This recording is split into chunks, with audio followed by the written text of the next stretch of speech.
नमस्कार। कशिश न्यूज के खास बुलेटिन में आप सबों का स्वागत है। मैं हूं संतोष सिंह और इस बुलेटिन की शुरुआत हम स्वाभाविक तौर पर कोरोना संक्रमण के को लेकर भले ही शकून देने वाली खबर हो, लेकिन कोरोना के बाद जिस तरीके से बीमारियां फैल रही हैं, ब्लैक फंगस फैल रहा है, लोग डिप्रेशन में जा रहे हैं, हार्ट अटैक की बीमारी बढ़ रही है, ब्लड शुगर का प्रभाव बढ़ रहा है, ऐसी स्थिति में कई तरह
तकनीकी खराबी के कारण हमारा आपका संपर्क टूट गया था और हम बुलेटिन की शुरुआत कोरोना की खबर से। स्वाभाविक तौर पे कोरोना को लेकर सकून देने वाली खबर जरूर है, लेकिन कोरोना को लेकर जो साइड इफेक्ट हो रहा है वो कोरोना से भी विकराल रूप धारण करते जा रहा है। ब्लैक फंगस की स्थिति आप देख ही रहे हैं। डॉक्टर का कहना है, अलग अलग तरीके से जो कहना है कि ये ब्लड शुगर जिन्हें है उन्हें ये परेशानी हो रही है, जो अलग अलग बीमारियों से संक्रमित है उनको हो रहा है, और उसकी वजह ये कहा जा रहा है कि शरीर में प्रतिरोधक क्षमताएं कम होती जा रही है। ऐसे मरीजों को कोरोना भी तो ऐसे ही मरीज को संक्रमित कर रहे हैं जिन पर प्रतिरोधक क्षमता कम है, जिनको डायबिटिक है, ऐसे मरीज को सबसे ज्यादा कोरोना प्रभावित कर रहे हैं और मौत की संख्या भी ऐसे ही मरीजों का सबसे ज्यादा दिख भी रहा है। एक नई संकट 200 से अधिक मरीजों की संख्या हो गई है ब्लैक फंगस का, और WHO का तो ये कहना है कि ऑक्सीजन जो दिया गया है आपको पेशेंट को, उसमें जो सावधानी बरतने की जरूरत थी या जो प्रोटोकॉल है उस प्रोटोकॉल का अनुपालन नहीं हुआ है। इस वजह से ब्लैक फंगस महामारी का रूप धारण कर दिया है। अलग अलग तर्क हैं, अलग अलग विचारों के सहारे अस्पताल भी बचना चाह रही है, डॉक्टर भी बचना चाह रहा है और सरकार तो बच ही रही है। कोरोना को लेकर तो सरकार की यही नीति है कि अपनी सुरक्षा आप खुद कीजिए। जिस तरीके से ट्रेन में वो लिखते हैं कि अपने सामान की सुरक्षा खुद करिए, सरकार ने कह दिया है कि आप अपने स्वास्थ्य की सुरक्षा खुद करिए, सरकार इसके लिए जिम्मेवार नहीं होगी।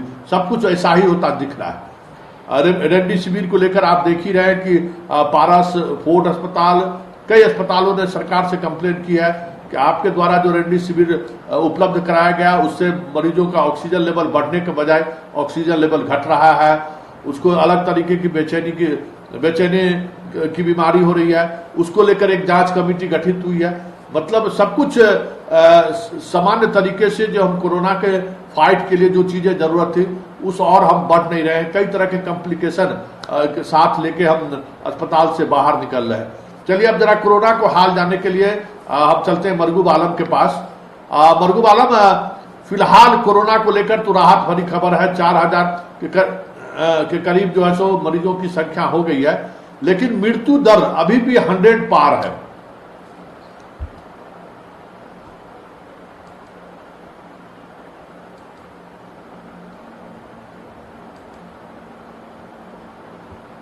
लगता है मरगूब आलम से हमारा संपर्क नहीं हो पाया।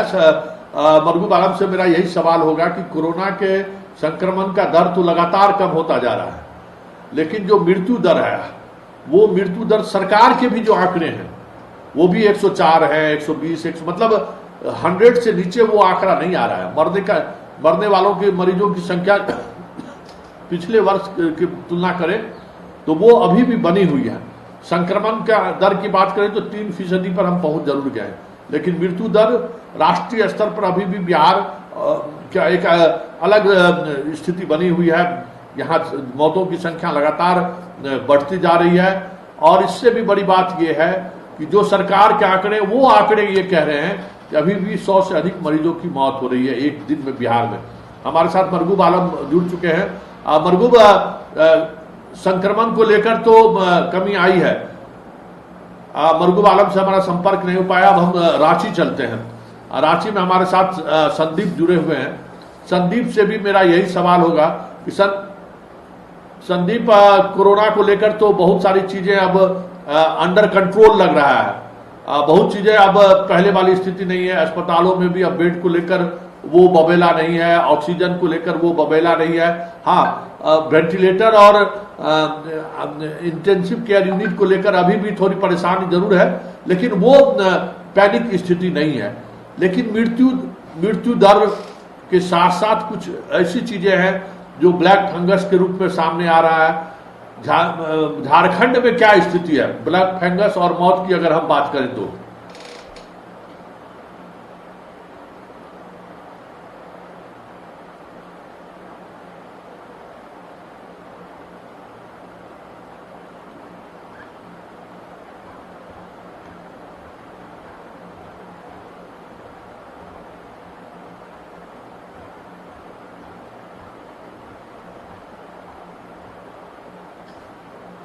चलिए, संदीप हमारे साथ जुड़ गए हैं। संदीप, कोरोना की वो स्थिति नहीं रही, अब न वो पैनिक है, पीक से झारखंड भी बाहर निकल गया है, लेकिन मौत और ब्लैक फंगस को लेकर तो फिलहाल झारखंड की क्या स्थिति है?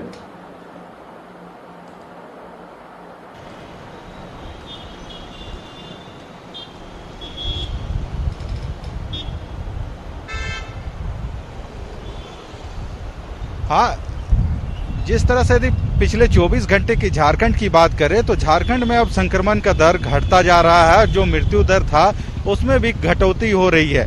लगातार यदि 24 घंटे की बात करें तो झारखंड में मात्र 1349 संक्रमित मरीज मिले हैं। वहीं 37 लोगों की जानें झारखंड में पिछले 24 घंटे में गई है। हालांकि यदि झारखंड की राजधानी रांची की बात करें तो राजधानी में भी जो अब संक्रमण का ग्राफ है, जो पहले सबसे अधिक हुआ करता था, वह अब काफी कम में आके सिमट गया है। यदि रांची की बात करें तो 200 से 400 संक्रमित मरीज प्रत्येक दिन मिल रहे हैं। वहीं जो पहले मृत्यु की संख्या अधिक थी उसमें भी अब संख्या घटी है। तो कहीं ना कहीं पूरे झारखंड के लिए यह स्थिति काफी अच्छी है। और आप देख सकते हैं इस वक्त हम खड़े हैं राजधानी रांची के मेन रोड में, यानी अल्बर्ट टेक्का चौक पे, जहां पे देख सकते हैं कुछ आवागमन जारी है। वहीं जो गाइडलाइन सरकार की ओर से जारी किए गए हैं स्वास्थ्य सुरक्षा सप्ताह, उसके अंतर्गत कोई भी व्यक्ति यदि अब सड़कों पे निकलेंगे तो उनको लिए ई पास जरूरी है। बिना ई पास के वे सड़कों पे नहीं नजर आएंगे, और जो भी बिना ई पास के सड़क पे दिख रहे हैं उन्हें फाइन काटा जा रहा है और उनकी भुगतान कर सकते हैं गाड़ी जो चालक है उनसे लिया जा रहा है। वहीं जो दुकानें हैं पूरी तरह से बंद है राजधानी की, और यह गाइडलाइन 27 तारीख तक जारी रहेगा। जो स्वास्थ्य सुरक्षा सप्ताह है उसके अंतर्गत कई चीजों की बाइंडिंग ही है, और जो आवश्यक सेवाएं हैं उसे ही चालू किया गया है। दुकान भी ऐसे कई हैं जो लगातार बंद है, और जो आवश्यक सामग्रियों की दुकान है उन्हें खोला गया है। तो कहीं ना कहीं झारखंड की स्थिति पहले से काफी बेहतर हुई है और जो संक्रमण का दर है या फिर मृत्यु का ग्राफ है वह काफी घटता जा रहा है। जी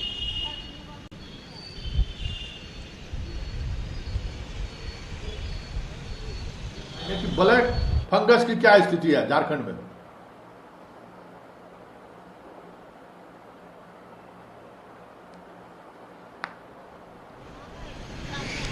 यदि पूरे झारखंड की बात करें तो जो ब्लैक फंगस की बात है उसमें लगभग कई संक्रमित मरीज मिले हैं राज्य में और लगभग 1 दर्जन से ऊपर जो मरीज हैं उनका इलाज रांची के रिम्स में चल रहा है जो कोविड सेंटर है वहां पे, क्योंकि अमूमन देखा गया है कि रांची के अलावे कई जिले ऐसे हैं जहां पे यह बीमारी नहीं निकली है और लोग इससे प्रभावित हुए हैं, पर इससे बहुत घबराने की जरूरत नहीं है। जिस तरह से डॉक्टरों का कहना है कि यदि आप शुरुआती दौर पे ही जो डॉक्टर की सलाह से जो दवा लेंगे तो उससे कहीं ना कहीं इससे निजात मिल सकता है, पर जिस तरह से आंकड़ा रोज बढ़ रहा है तो कहीं ना कहीं इसे भी संभालने की जरूरत है। जिस तरह से कोविड से लोग परेशान हुए वैसे इस ब्लैक फंगस से लोग परेशान ना हो या लोगों की जाने ना जाए, इसके लिए भी सरकार से लेके कह सकते हैं स्वास्थ्य विभाग पूरी तरह से सचेत है। मुख्यमंत्री खुद कल भी जो जितने राज्य भर के डॉक्टर हैं उनसे वीडियो कॉन्फ्रेंसिंग के माध्यम से बातचीत की है और सबका इलाज कैसे सुनिश्चित हो सके इस पर खासकर फोकस दिया गया है। जी धन्यवाद। हमारे साथ रांची से संदीप जुड़े हुए थे और अब हम बात एक ऐसे चक्रवाती तूफान को लेकर यास जो पिछले 24 घंटे के अंदर बिहार और झारखंड की सीमा से टकरा सकते हैं। बिहार में भी 25 तारीख के शाम के बाद जोरदार बारिश की संभावनाएं जताई जा रही हैं। बहुत तेज आंधी तूफान के साथ बारिश होगी और जिसको देखते हुए बिहार में भी अलर्ट है और झारखंड में भी अलर्ट है।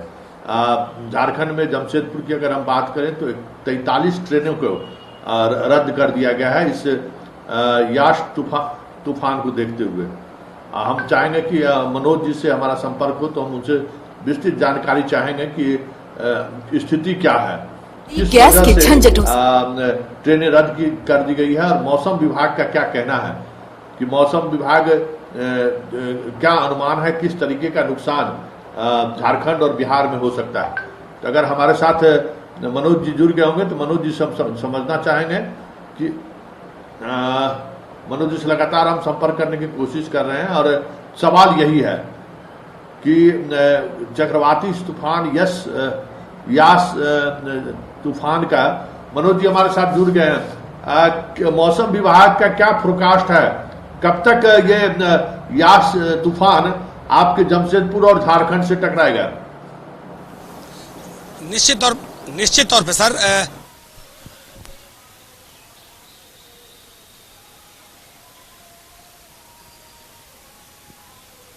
है समुद्री तट और पश्चिम बंगाल की खाड़ी जो है, बंगाल की खाड़ी और पश्चिम बंगाल का सटा हुआ इलाका है, यहां पर टकराने की उम्मीद है और उसके बाद जो तूफान होगा वो झारखंड सहित बिहार का जो इलाका है वो प्रभावित करेगा।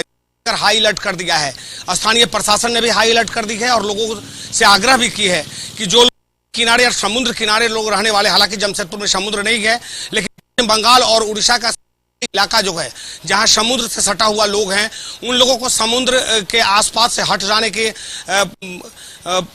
मौसम विभाग ने साफ तौर पे कह दिया है कि आप समुद्र और आसपास के इलाके से हट जाए, जहां तक गंगा नदी है गंगा नदी के किनारे से भी हट जाए और सब समुद्र के साथ साथ नदी किनारे, क्योंकि ये तूफान है समुद्र होते हुए नदी होते हुए सीधे पश्चिम बंगाल, झारखंड और बिहार को ये टच करेगा तो स्थिति काफी भयावह हो सकती है और काफी नुकसान की उम्मीद है। साथ ही रेल प्रशासन ने 47 जोड़े ट्रेन को रद्द कर दिया है। जो उड़ीसा से चलने वाली ट्रेन है, जो पश्चिम बंगाल से चलने वाली ट्रेन है, जो दिल्ली से चलने वाली ट्रेन है, जो भुवनेश्वर से जो ट्रेनें आ रही थी, सभी ट्रेन 47 ट्रेन को रद्द कर दिया गया है, जिसको लेकर अब टाटा नगर रेलवे स्टेशन पर जो यात्री दूसरे जगह सफर करने वाले थे वो टिकट वापसी को लेकर एक लंबी कतार लगाए हुए हैं। तो कहीं ना कहीं एक बड़ा आपदा, एक तो कोरोना से लोग परेशान थे ही, दूसरी तरफ अब ये मौसम यानी अब जो तूफान आने वाला है, तूफान कहीं ना कहीं एक बड़ा आफत ढा सकता है, जिसको लेकर मौसम विभाग ने पहले ही लोगों को सतर्क कर दिया है। जी चलिए, बहुत बहुत धन्यवाद। हमारे साथ मनोज जी जमशेदपुर से जुड़े हुए थे, जो कह रहे थे कि किसी भी समय जो तूफान है उसका असर जमशेदपुर के इलाके में देखने को मिल सकता है। बिहार में 25 तारीख के शाम से इसका असर देखने को मिलेगा। चलिए, हम इस बुलेटिन को जारी रखते हैं, लेकिन पहले एक छोटा सा ब्रेक ले लेते हैं। ब्रेक के बाद एक बार फिर से आप सबों का स्वागत है। और बिहार में कल शाम से ही एक पॉलिटिकल ट्यूट चल रहा है, और जिस ट्यूट को लेकर खास करके एनडीए घटक दलों में कुछ न कुछ चल रहा है, या फिर कुछ ऐसी चीजें हैं जिसको लेकर जीतन राम मांझी अपने स्वभाव के प्रतिकूल न कहीं स्वभाव के अनुकूल कुछ न कुछ ऐसी बातें चल रही हैं जिसको लेकर वो दबाव बना रहे हैं। कल उन्होंने ट्वीट किया था कि वैक्सीन लेने पर प्रधानमंत्री की बजाय देश के राष्ट्रपति का तस्वीर होना चाहिए, और अगर प्रधानमंत्री चाहते हैं कि हमारी तस्वीर हो तो उसके साथ मुख्यमंत्री का भी तस्वीर हो।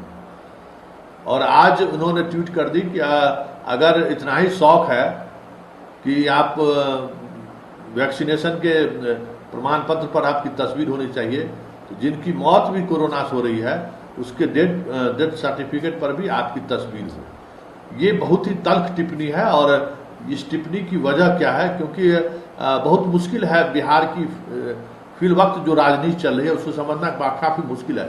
लेकिन सीधे सीधे प्रधानमंत्री मोदी पर हमला जीतन राम मांझी द्वारा किया गया है, इसको क्या कहें। हमारे साथ हमारे ब्यूरो चीफ अशोक मिश्रा जी जुड़ गए हैं। अशोक जी, अब ये क्या हो रहा है?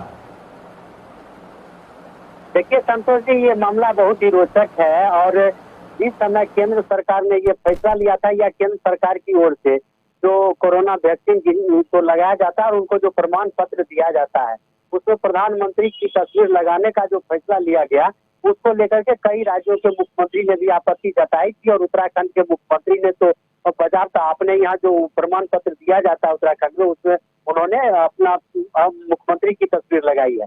लेकिन बिहार में चूंकि एनडीए की सरकार है और एनडीए के मुख्य पार्टनर है जीतन राम मांझी, उनके बेटे संतोष मांझी मंत्री पद संभाल रहे हैं नीतीश के कैबिनेट में, और जीतन राम मांझी ने भी वैक्सीन लगवाया था, और उनको जो प्रमाण पत्र मिला है उसमें प्रधानमंत्री की जो तस्वीर है उस पर उन्होंने आपत्ति जताई, और उन्होंने कहा कि प्रधानमंत्री की तस्वीर नहीं लगनी चाहिए। और उनका यह आरोप था कि राष्ट्रपति चूंकि देश के नंबर 1 नागरिक होते तो उनकी तस्वीर लगनी चाहिए, और चूंकि वो हरिजन दलित हैं, तो ऐसी परिस्थिति में उनकी तस्वीर लगने से दलितों के बीच में एक बहुत बड़ा मैसेज जाएगा। और उनका दावा है कि जो वैक्सीनेशन हो रहा है समूचे देश में, उसमें 1% भी दलितों ने वैक्सीन नहीं लगवाई है।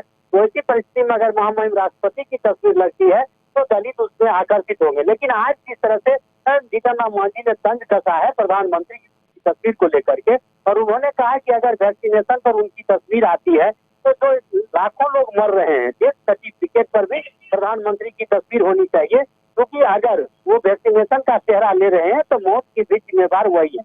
निश्चित रूप से कह सकते हैं कि प्रधानमंत्री के खिलाफ ये सबसे तल्ख और आक्रामक हमला है जीतन राम मांझी का। अभी तक इस संबंध में किसी विपक्षी दल के नेता ने भी, चाहे राहुल गांधी हो या कोई बड़े दल के नेता, इस प्रधानमंत्री पर इस तरह से हमला नहीं किया है। अब इसका आगे इसका परिणाम क्या होता है ये तो देखना बाकी है, लेकिन फिलहाल कह सकते हैं कि एनडीए के भीतर जो घमासान है, उस घमासान को समझने की जरूरत है कि कहीं जीतन मांझी का निशाना कहीं और तो नहीं है, और जीतन राम मांझी के इस निशाने के साथ कहीं दूसरे घटक के दल भी तो नहीं है। जी,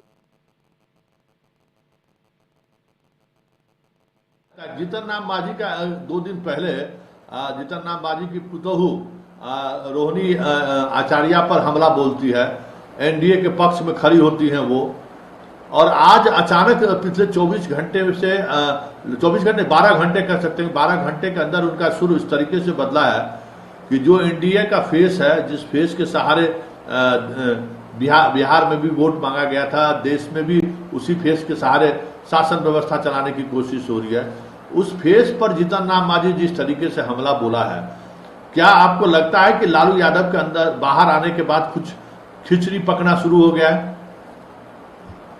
देखिए, निश्चित रूप से कहीं न कहीं जीतन राम मांझी समय के अनुरूप अपना रंग बदलने में माहिर रहे हैं, और उनको लग रहा है कि यही एक मौका है कि लालू प्रसाद के बहाने अपने दल के गठबंधन पर भी दबाव बनाया जाए।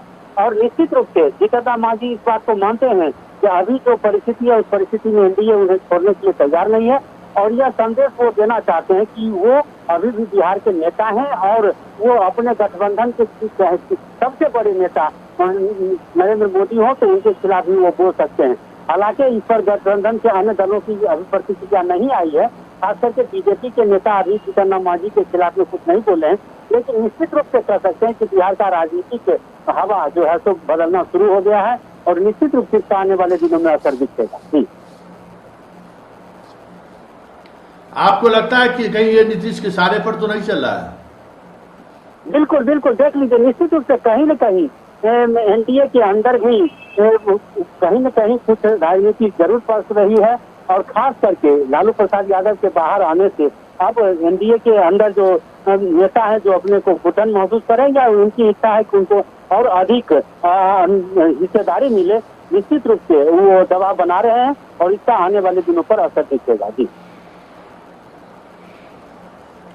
चलिए, बहुत बहुत धन्यवाद। हमारे साथ अशोक मिश्रा जी जुड़े हुए थे और हम अब दूसरी खबर पर बात करें। बात हम ब्लैक फंगस की कर रहे हैं। ब्लैक फंगस को लेकर जो खबरें आ रही हैं वो खबरें सुकून देने वाली खबर नहीं है। 200 पार संख्या हो गई है मरीजों की, और अब कई जिला और मुफस्सिल इलाके से भी संक्रमित मरीज पटना पहुंचने लगे। एम्स और आईजीएमएस में विशेष व्यवस्थाएं की गई है, इलाज का वार्ड बनाया गया, वो वार्ड पूरी तौर पर फुल हो चुका है, बेड नहीं है। अब मौत की संख्या भी 10 तक पहुंच गई है, और ये स्थिति बनती जा रही है कि अब कोरोना से कहीं बड़ी कह सकते हैं कि वैसे मरीज जो कोरोना संक्रमित होकर बाहर निकले हैं, पॉजिटिव हुए हैं, वो कहीं न कहीं हमें लगता है कि सबसे ज़्यादा मानसिक तौर पे परेशान दिख रहे हैं इस नए बीमारी के आने के बाद।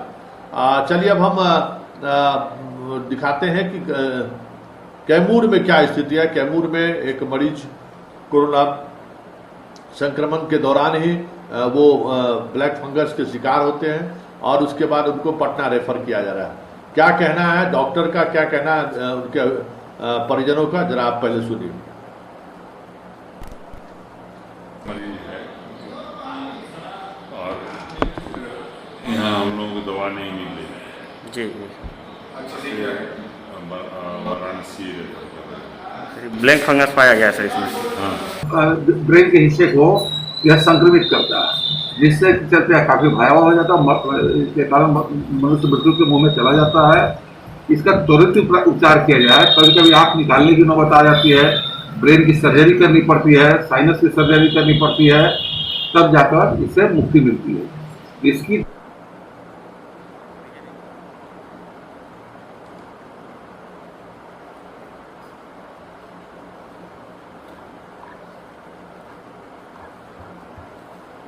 बक्सर लगाओ ना। हाँ,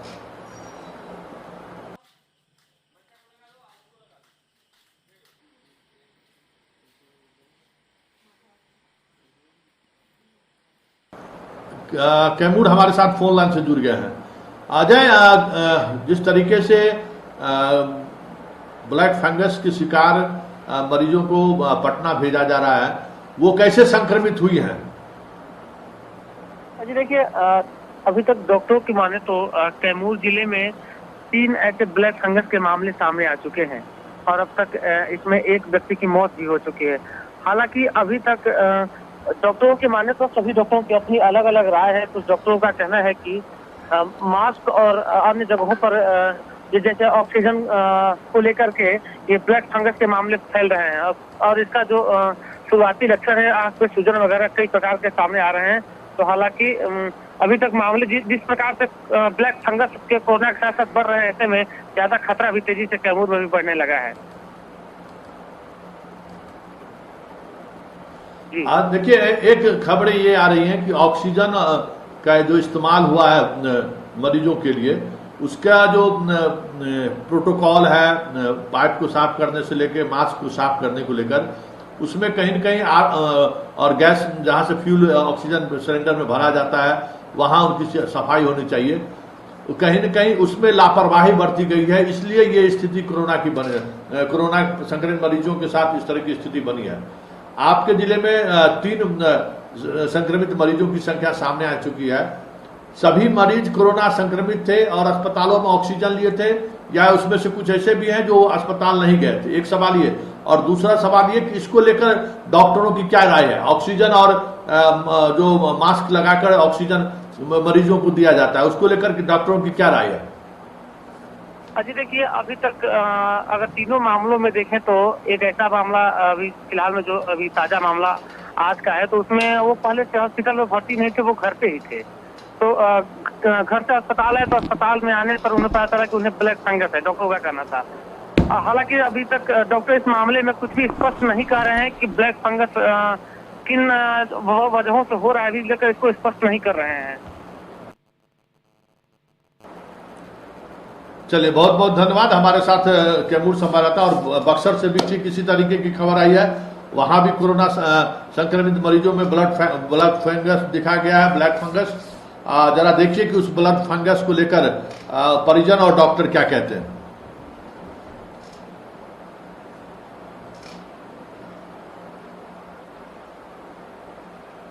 लेकिन उस समय उसको राइट टाइम में कोई दिक्कत नहीं थी। एक दिन के बाद जो है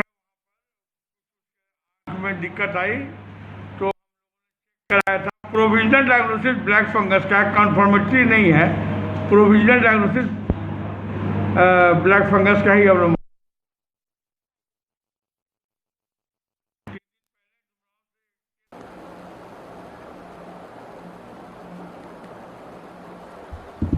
चलिए, हमारे साथ बक्सर से बबलू जी जुड़ गए। बबलू जी, आपके यहाँ ब्लैक फंगस की जो स्थिति है, डॉक्टरों की क्या राय है कि क्यों कोरोना संक्रमित मरीजों को ब्लैक फंगस हो रहा है? जी बिल्कुल, बता दें कि जिस तरह से ब्लैक फंगस का ये मामला सामने आया है, हालांकि अभी थोड़ी देर पहले सिविल सर्जन से हमारी बात हो रही थी, उनका कहना है कि कोविड पॉजिटिव पेशेंट था और वार्ड में ही भर्ती था, इलाज किया जा रहा था। इसी बीच में ब्लैक फंगस के लक्षण नजर आए, ट्रीटमेंट किया जा रहा था। एम्स पटना के गाइडलाइंस के मुताबिक एम्स रेफर किया गया था, लेकिन परिवार के लोग अभी ले नहीं गए थे, तब तक इनकी मौत हो गई। तो पूरे मामले में अगर ब्लैक फंगस के लक्षण की बात हम लोग करें या क्यों होता है ब्लैक फंगस, इसको लेकर के बक्सर के सिविल सर्जन ने साफ तौर पर कहा कि जिस तरह से किसी भी चीज में इंफेक्शन की अगर बातें आती है, कहीं मास्क को लेकर के या ऑक्सीजन सिलेंडर के जो माउथ बेस होता है, उसमें अगर किसी तरह की साफ सफाई नहीं रखी जाए तो ब्लैक फंगस होने का खतरा, संभावना सबसे ज्यादा नजर आ रहा है। साथ ही साथ सिविल सर्जन ने स्पष्ट तौर पर आम लोगों को सलाह दी कि आजकल मास्क का उपयोग जो आप कर रहे हैं, मास्क को पूरी तरह साफ सुथरा रखें। अगर किसी तरह से आप बाहर जाते हैं तो डिस्पोजल मास्क आते हुए मास्क को जरूर फेंके, क्योंकि ब्लैक फंगस का लक्षण सबसे ज्यादा इन्हीं 2 कारणों से आ रहा है। साथ ही साथ उन्होंने कई तरह की हिदायत देने की बात कही। चलिए, बहुत बहुत धन्यवाद। हमारे साथ बबलू जी जुड़े हुए थे बक्सर से, और ब्लैक फंगस पर हम आगे भी बुलेटिन में विस्तृत रूप से चर्चा करेंगे, लेकिन फिलहाल हमें इजाजत दीजिए। कल फिर हमारी इसी समय आपकी मुलाकात होगी। नमस्कार।